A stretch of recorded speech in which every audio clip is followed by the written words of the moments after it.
How many times have you heard that Israel occupies the West Bank? Probably more times than you can count.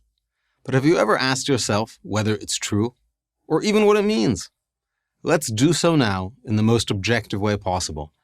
That is, in the way that all territorial questions everywhere else in the world are resolved. To do this, we must look at the law. But first, we need a little history. Up until 100 years ago, the areas now called Israel, the West Bank, Gaza, and all the countries around them were part of the Ottoman Empire, which ruled over a vast area and many peoples.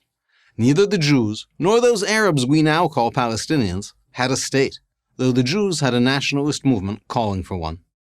Everything changed after World War I. The Ottomans fought on the losing side with Germany. By the end of the war in 1918, their empire had disintegrated, leaving the British and French in control of much of its territory. In earlier times, the victors would likely have kept this land as colonies for themselves, but there was a new spirit of democracy in the air.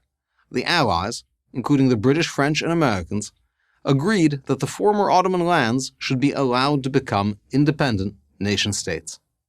After the war, the nations of the world created the League of Nations, a precursor to the United Nations. Meeting in San Remo, Italy in 1920, they set up what was known as the Mandate System. The colonies of the defeated powers, Germany and the Ottoman Empire, were converted into distinct geopolitical entities, which became the countries now known as Iraq, Lebanon, Syria, and Jordan. None of this is controversial. There was one other mandate issued, the Mandate for Palestine. Now, Palestine was merely a geographic label, the name the Romans gave the Jewish kingdom of Judea after they conquered it. There was nothing exclusively Arab about it. The mandate provided that Palestine would become a national home for the Jewish people. There was a simple reason for this. The League recognized that Jews were the indigenous people of the area. All the mandatory territories in the Middle East transitioned to statehood in the 1930s and 40s, with Israel the last to do so, declaring independence in May 1948. Now we get to the legal stuff. What were the borders of the State of Israel when it declared independence? International law has a simple and universally applicable rule for determining borders of new countries. It's called the Uti Possidetis Juris principle. Lawyers love Latin phrases. The rule provides that when a new country is created, its borders match the borders of the previous geopolitical entity in that territory. For example, the borders of Ukraine, Latvia, and Azerbaijan are exactly what they were when they were parts of the Soviet Union. Other considerations, such as demographics, are not taken into account, because without a simple, easily applied rule, a new country's borders would never be settled. A recipe for permanent conflict. Applying this rule to Israel means that it had sovereign claims to all of Jerusalem, Judea and Samaria, and Gaza, because those were its borders according to the Mandate of Palestine. To be sure, the United Nations proposed a resolution in 1947 with different borders and a much smaller area for a Jewish state.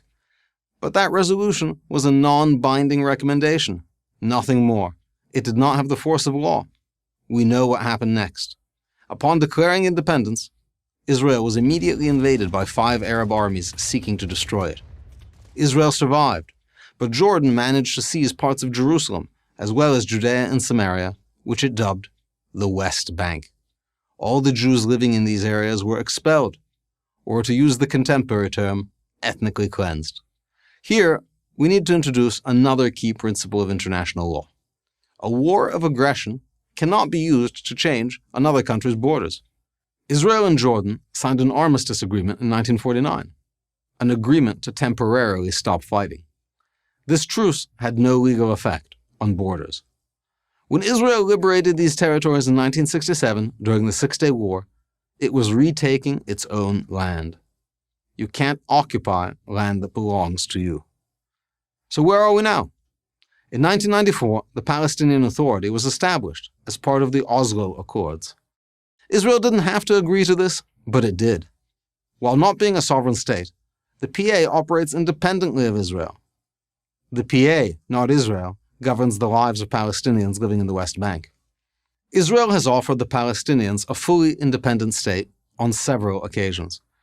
Each time, the Palestinians have rejected the offer, something no other national independence movement in modern times has done.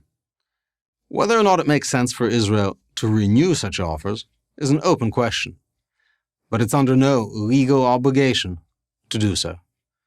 I'm Eugene Kontorovich, professor of law at George Mason University, for Prager University. Thank you for watching this video. To keep PragerU videos free, please consider making a tax-deductible donation.